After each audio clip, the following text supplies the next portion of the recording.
Assalamualaikum warahmatullahi wabarakatuh. Perkenalkan nama saya Randy, NPM 2103090050. Saya dari Fakultas Ilmu Sosial dan Ilmu Politik, Prodi Kesejahteraan Sosial. Di sini saya akan menerangkan penyalahgunaan narkoba. Yang pertama itu pengertian narkoba. Narkoba atau narkotika berasal dari bahasa Inggris.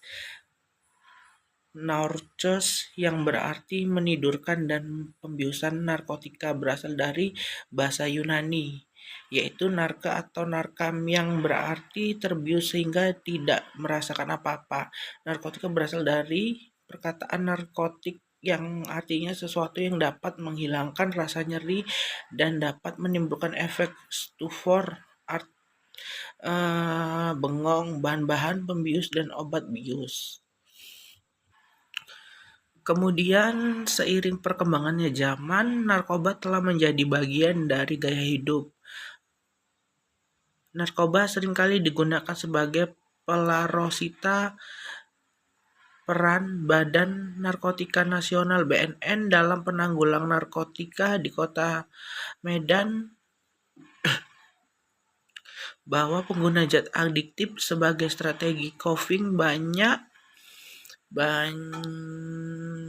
dijumpai pada remaja perempuan yang seringkali merasa bingung, depresi, dan cemas. Namun, upaya pelarian ini tidak hanya dilakukan oleh remaja perempuan, tetapi juga dilakukan oleh remaja laki-laki.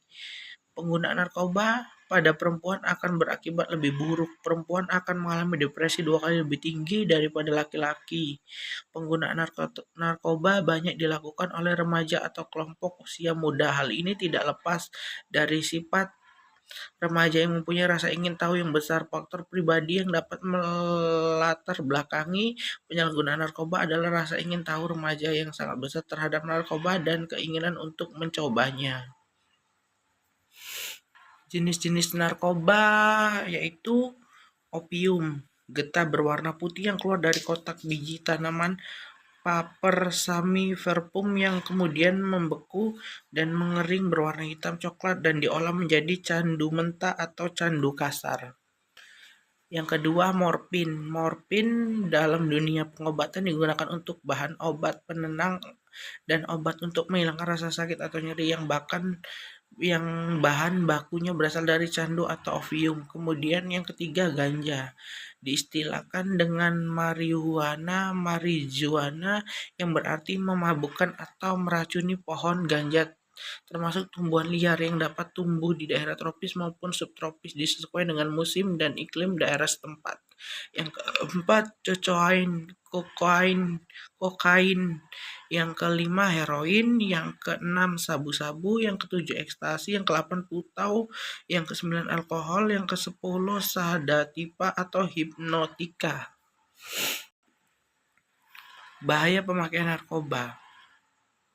Yang pertama itu menyerang otak dan syaraf, dipaksa untuk bekerja di luar kemampuan yang sebenarnya dalam keadaan yang tidak wajar.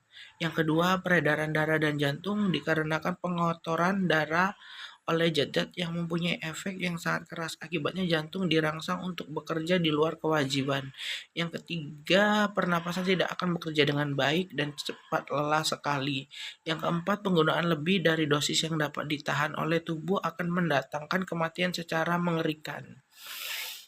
Kemudian timbul ketergantungan baik rohani maupun jasmani sampai timbulnya keadaan yang sering karena putus.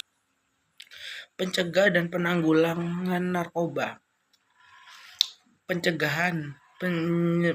Yang pertama itu pencegahan. Mencegah jauh lebih bermanfaat daripada mengobati untuk dapat dilakukan. Yang pertama itu pencegahan umum, yang kedua itu dalam lingkungan rumah tangga, baik dari orang tua wajib mengawasi kenakalan remaja yang saat ini. Yang ketiga di luar lingkungan rumah tangga, lingkungan di luar rumah tangga. Seluruh masyarakat berperan serta dengan pemerintah untuk membasmi kejahatan narkoba ini. Terus kemudian dilakukannya rehabilitasi, kemudian dilakukannya pengobatan. Baiklah, Kesimpulannya, dari penjelasan saya ini, pencegahan dan penanggulangan narkoba merupakan usaha yang dilakukan oleh pemerintah dan masyarakat luas agar dapat mewujudkan sumber daya manusia Indonesia seutuhnya, khususnya di bidang pengobatan dan pelayanan kesehatan. Menggunakan narkotika dan obat-obat keras tanpa pengendalian dan pengawasan yang ketat serta bertentangan dengan perundang-undangan yang berlaku adalah kejahatan karena sangat merugikan dan bahaya yang besar bagi kehidupan manusia, masyarakat, dan bangsa. Saran dari penjelasan saya ini, yang pertama itu perlu pengawasan yang ketat dan pengendalian di dalam ketersediaan narkotika yang digunakan untuk obat-obatan dan pelayanan kesehatan, juga pengembangan ilmu pengetahuan. Kemudian tindakan yang tegas kepada pelaku kejahatan narkoba dengan hukuman yang berat untuk membuat jerah pelaku dengan hukuman yang seberat-beratnya. Kemudian peran serta masyarakat dan orang tua guna dapat mencegah berkembangnya narkoba di tengah-tengah masyarakat. Begitulah penjelasan dari saya. Wabillahi taufiq wal hidayah. Assalamualaikum warahmatullahi wabarakatuh.